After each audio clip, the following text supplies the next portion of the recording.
bem-vindo ao canal Jovens Curados para Curar. Hoje é quarta-feira e eu quero trazer uma palavra para abençoar a sua vida. Amém? Então corre aí, pega a sua Bíblia, Mateus 18, nós vamos ler do 15 em diante. Lembrando que nós estamos aqui num contexto, né? Nós estamos falando aqui sobre quem é o maior no reino dos céus.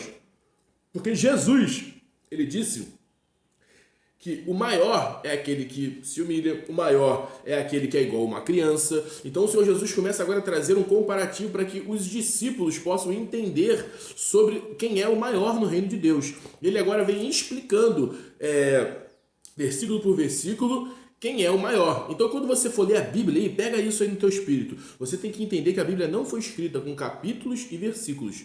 Isso veio depois para que eu e você possamos achar as passagens melhor, para que eu e você possamos encontrar e localizar essas passagens com mais rapidez. Então, você precisa entender essas verdades. Por quê? Do 18 ao 19, Jesus está falando da mesma coisa. Mas quando chega no versículo 19, ele encerra. Por quê? No 18 começou. E no 19 ele diz assim, e aconteceu que, concluindo Jesus estas palavras, deixou a Galileia e foi para o território da Judéia, além do Jordão. Então aqui fechou a explicação de quem é o maior e vai iniciar um outro contexto. Então pega isso daí, porque a revelação tá quando você começa a se atentar a essas coisas. Porque senão você acha que o maior é só o que está no início. Mas você esquece que Jesus deu uma explicação do tropeço, da ovelha perdida, do irmão compassivo, quantas vezes se deve perdoar o irmão, a parábola do credor incompassivo. Então aqui Jesus ele vai dando várias aplicações. E se você não entender isso, você acaba deixando isso passar na sua vida. Amém? Então hoje nós vamos ler como se deve tratar um irmão culpado. E a palavra de Deus vai dizer assim, se teu irmão pecar contra ti, vai arguí-lo entre ti e ele só. Se ele te ouvir, ganhaste teu irmão. Se porém não te ouvir, toma ainda contigo uma ou duas pessoas, para que pelo depoimento de 2 ou 3 testemunhas toda a palavra se estabeleça. E no 17 ele diz, e se ele não os atender, dize-o à igreja. E se ele recusar ouvir também a igreja, aí considere-o como gentil e publicano. E em verdade vos digo que tudo que for ligado na terra será ligado no céu, e tudo o que desligardes na terra também terá sido desligado no céu. Aleluia! Vamos entender isso aqui? Então, o Senhor Jesus está dando continuidade em quem é maior no reino de Deus. E agora ele começa a criar uma situação de que eu e você precisamos entender. Nós iniciamos um processo de santificação na minha e na sua vida. Quando nós aceitamos Jesus como nosso Senhor e Salvador, a palavra de Deus nos diz lá em João 3 que nós morremos e renascemos no Espírito. Não é essa a explicação que Jesus dá para Nicodemos? Então, esse novo nascimento, ele acontece no seu Espírito. Então, você agora, porque nasceu no Espírito, você não deixou de ter uma natureza ainda carnal dentro de você. O velho homem, ele não morre dentro de você. E é aí que você precisa entender essas verdades. Por quê? O novo nascimento aconteceu no Espírito. Então, agora você passou a ter 2 naturezas dentro de você. Mas, Ricardo, se o velho homem não morreu, para que me adianta ter essa nova natureza? Não fala essa bobeira. Por quê? Porque antes você não podia se salvar sozinho. Agora, com o novo espírito renascido dentro de você, você é capaz de vencer essa outra natureza. Porque antes essa outra natureza ela te dominava. Ela não tinha com quem guerrear. Porque Gálatas 5,17 diz que o espírito luta contra a carne e a carne luta contra o espírito. Então, essa natureza renascida em Cristo Jesus, ela quer fazer a vontade de Deus. Então, ela vai te capacitar, ela vai te empoderar, ela vai te ajudar a você subjugar essa outra sua natureza, que é a natureza carnal, essa natureza que se inclina para o pecado. Então, aqui nós aprendemos essas 2 verdades. Mas o que acontece? Muitas das vezes nós acabamos nos deixando se inclinar pela outra natureza. E quando isso acontece, nós podemos acabar machucando o irmão. Porque o irmão que a Bíblia diz aqui não é um irmão de sangue. Não é o seu irmão, a sua irmã, é um irmão em Cristo Jesus. Alguma pessoa da sua igreja, que congrega contigo, que já aceitou Jesus. Então, a Bíblia nos diz que se esse irmão pecar contra você, fizer alguma coisa que venha te machucar, o que você tem que fazer? Sair correndo aí, espalhando para todo mundo que aquele irmão não presta e que ele fez isso, fez aquilo? Não, juventude. Você tem que ir até ele. Você vai até esse irmão, vai chegar para ele e vai falar assim: poxa, meu amigo, eu quero falar contigo. Isso que você fez me machucou, aconteceu isso, assim, assim, assim. Por quê? Aprenda isso. Muitas das vezes a pessoa que te machucou, ela pode não ter percebido que ela fez isso com você. E muitas das vezes a pessoa que também foi machucada, ela também não fala isso para outra pessoa. Então, acaba que isso cai ali no esquecimento. A pessoa acha que não machucou aquela outra pessoa. Então é por isso que a Bíblia diz: se você tem algum problema com seu irmão, vai até ele. Por quê? Porque de repente ele não sabe que você machucou ele. E se você também não falar, ele também não tem como saber. Então, o importante aqui é você ir ao seu irmão e falar com ele: olha, essa sua postura, esse seu comportamento, isso que você me disse, isso não foi legal, isso me machucou. Por quê? Acontecendo isso, esse seu irmão, reconhecendo o seu erro, ele vai se quebrantar e vai falar: meu amigo, me perdoa, porque essa não era a minha vontade, eu não queria ter feito isso, eu agi errado mesmo, me perdoa. E aí você se reconcilia com o seu irmão. E aí o seu problema resolveu. Por quê? A palavra de Deus nos diz que nós não devemos viver uma vida desligada do corpo. Como assim desligada do corpo? Cristo é a cabeça, nós somos os membros, amém? A igreja é os membros. Então, se eu estou não falando com o meu irmão por algo que ele fez, ou com aquela pessoa, com aquele outro por uma postura que ela tomou, eu estou separado do corpo. Por quê? Eu não estou em comunhão com aquele meu outro irmão. E se eu não estiver em comunhão com aquele meu outro irmão, o que vai acontecer? O que acontece se você cortar um dedo e deixar ele desligado do corpo? Ele vai morrer, ele vai apodrecer, vai dar mau cheiro, entendeu? Tá conseguindo pegar aí? Porque Jesus explica as coisas do céu através das coisas da terra. Aleluia. Então o que Jesus está dizendo? Se nós que somos o corpo não estivermos em comunhão, ligados um com o outro, isso vai dar problema na frente. Então, se você estiver com algum problema com algum jovem, com alguma pessoa da sua igreja, corra aí, fale com ele, externe isso que está acontecendo. Por quê? Para que ele possa saber. E aí ele sabendo, se ele não se quebrantar e não te pedir perdão, aí você vai fazer o segundo passo. Você vai fazer o quê? Você vai correr, vai chamar 2 ou 3 pessoas. Agora, quem são essas pessoas? São amigos do mesmo nível que você, esse teu colega aí que anda contigo, essa tua colega? Claro que não! Você tem que arrumar pessoas acima de você, um pai, uma mãe, uma tia, um avô, uma avó, um homem, uma mulher de Deus, um pastor, um discipulador. Por quê? Você vai contar o seu problema para ele. Por quê? Tiago 5,16 diz que confessai vossos pecados uns para os outros para que vocês possam ser curados. Então, você pode contar bênção para qualquer pessoa? Não pode.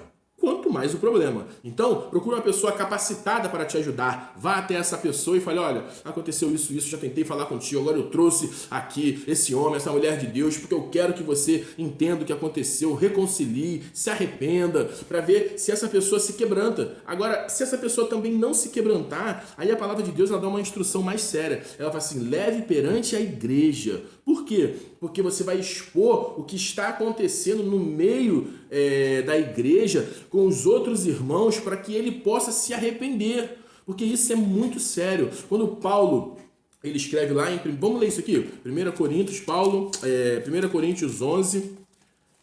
Paulo está falando sobre a Santa Ceia. Paulo agora ele começa a dar instruções sobre a Santa Ceia. E aí ele vai dizer assim, ó...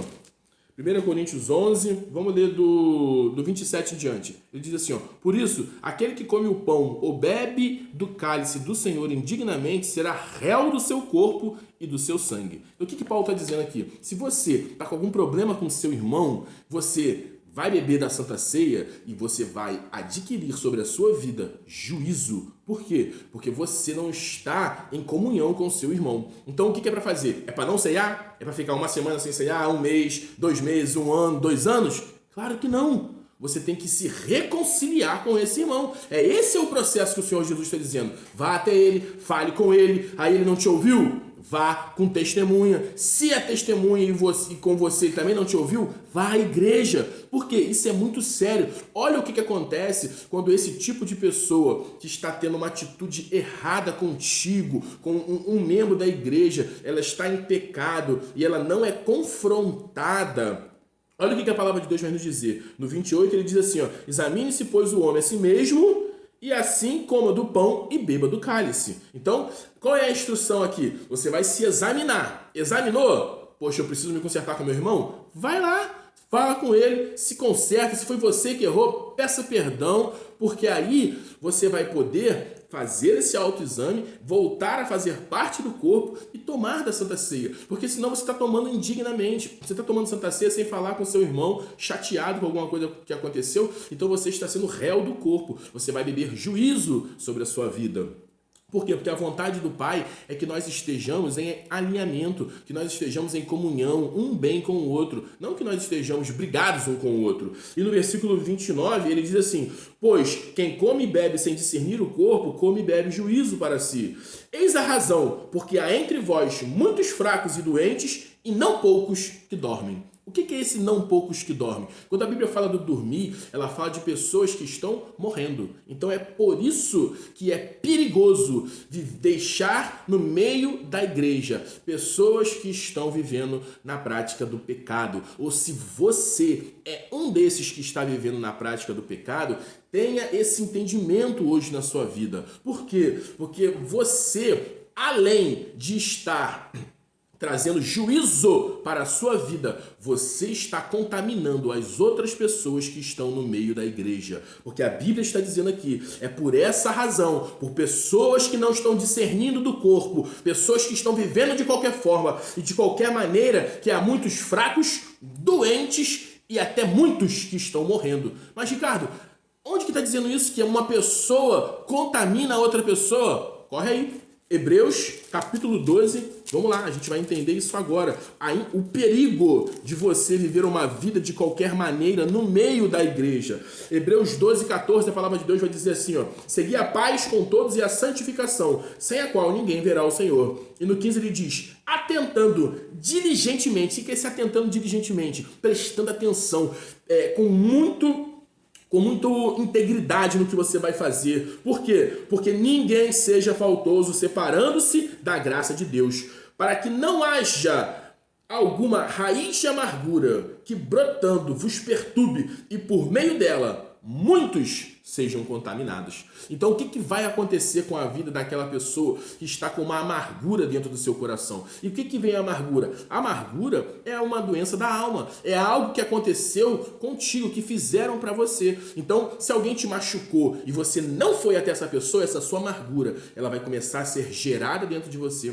A Bíblia compara ela, porque Jesus explica as coisas do céu através da terra, lembra? Jesus compara como uma semente, que ela vai brotar, ela vai crescer e aí ela vai chegar ao ponto de dar frutos e contaminar outras pessoas. Então é por isso que o apóstolo Paulo está dizendo em 1 Coríntios 11 que são essas pessoas que estão fazendo com que o corpo da igreja fique fraco, doente e até muitas pessoas morrendo. Então hoje a instrução que o Espírito Santo traz para a sua vida, juventude, é que se você foi machucado, corra para essa pessoa, confronte ela para que ela possa ser curada, explique o que aconteceu com ela, leve testemunhos, se for necessário, leve isso para a igreja. Por quê? Porque Paulo vai dizer também, se você voltar mais um pouquinho lá, você vai entender. Agora, Ricardo, ele também não quis ouvir a igreja. O que se deve fazer?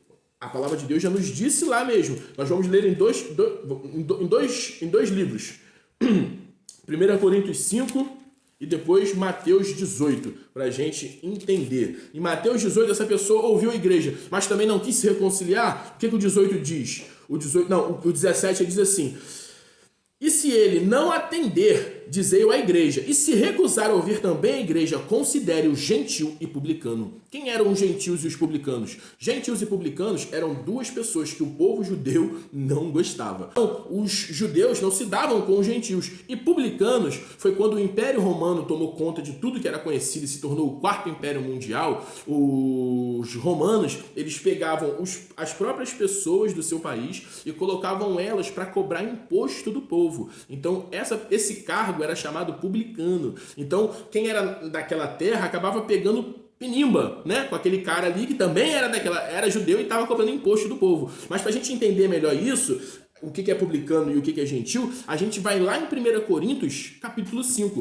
porque Paulo agora vai começar a falar que no meio da igreja de Coríntios tinha pecado e imoralidade tamanha que nem no meio dos gentios, que eram aquelas pessoas que não conheciam a Deus, se via. E aí Paulo vem falando, tem filho aí que está se deitando com a mulher do pai, com a madrasta, e eu aqui já julguei. Então, no versículo 5, 1 Coríntios 5, Paulo vai dizendo assim, ó, e eu já julguei que ia entregue a Satanás essa pessoa para a destruição da carne, a fim que o espírito seja salvo no dia do Senhor. Então o que Paulo está dizendo? Essa pessoa que foi confrontada pelos seus pecados, por você, depois pelas testemunhas e perante a igreja, ela não se converteu, não se arrependeu, não houve choro, não houve lágrima, não houve um verdadeiro quebrantamento, expulsa essa pessoa do meio da igreja. Para quê? Para que ela nem permaneça no meio, porque se ela permanecer ali no meio da outra congregação, ela vai trazer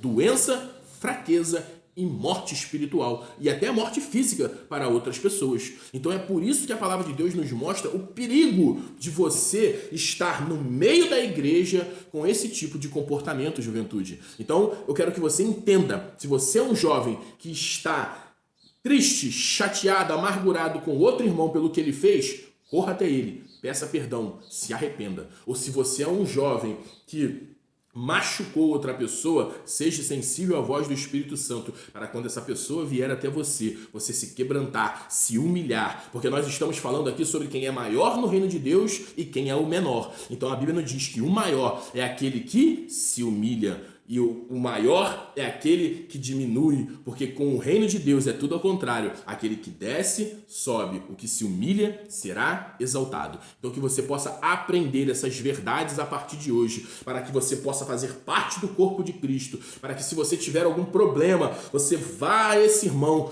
resolva, procure ajuda, se humilhe, se quebrante. Para quê? Para que você não seja desligado do corpo, porque a vontade do Pai não é desligar ninguém do corpo. A vontade do Pai é que você se arrependa, amém? Lá em Apocalipse capítulo 2, versículo 1, o Senhor Jesus escreve uma carta à igreja de Éfeso, ele diz assim, ó, para aquela igreja, lembra-te de onde caiu, arrepende-te e volta a praticar as primeiras obras. Então você tem que ter arrependimento, foi porque houve pecado. Então se arrependa se você fez alguma coisa de errado e volte às primeiras obras. Não se permita chegar a esse ponto de você ter que ser expulso do meio da igreja. Por quê? Porque o seu coração está endurecido, você não ouve mais a voz do Espírito Santo. Seja sensível à voz do Espírito Santo para que você possa ser guiado e direcionado por ele. Porque lembre-se que a palavra de Deus nos diz que Deus corrige aos filhos que amam. Então por que Paulo está mandando expulsar esse cara do meio da igreja? Por quê? Porque a sua carne ela vai ser tocada por Satanás. Deus vai dar permissão, porque acredite, Satanás ele não faz nada sem a permissão do Senhor. Então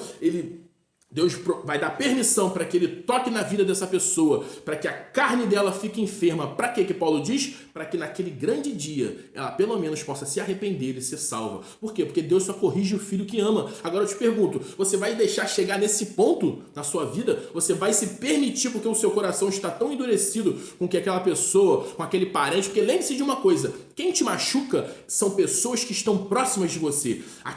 Aquela pessoa que você nunca viu, ela não vai te machucar. Quem vai te machucar são pessoas que são seus amigos, é parente, irmãos, colegas, pessoas que trabalham com você. São essas pessoas que te vão te machucar. Então seja sensível a ter esse coração quebrantado para perdoar. E se foi você que machucou, também ouça a voz do Espírito Santo e se permita se humilhar para que você possa ser exaltado. Amém? Pai, eu abençoo essa juventude que tem ouvido e entendido essas verdades para que eles possam se tornar, Senhor, o maior no reino de Deus, mas da sua forma, se humilhando, porque todo aquele que se humilha será exaltado. Aleluia.